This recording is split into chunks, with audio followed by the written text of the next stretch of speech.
Асман жақтан қат-қат бұлыт қалдайып, адыр жонду имерчіктей айланып, чақмақ чалып, чарт-чұрт етіп чағылған, қара нөсер төккен тұрат қамданып, ачық күндің үркілігін қарачы, көйнек кийбей ойнап кеткен баласы, ушул нөсер жабаса деп улуума, үйдөн тынбас энесинин санасы.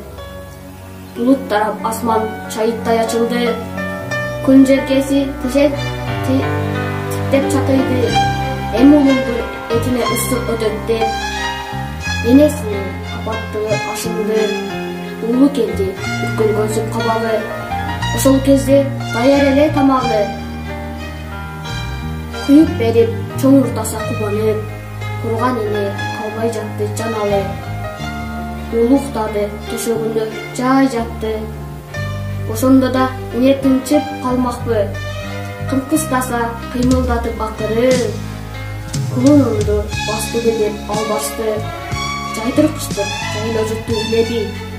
Баласында бардык ою тилеги, билбей жүрөм кандай жаттан бүтө экен бизди тууган энелердин жүрөгү.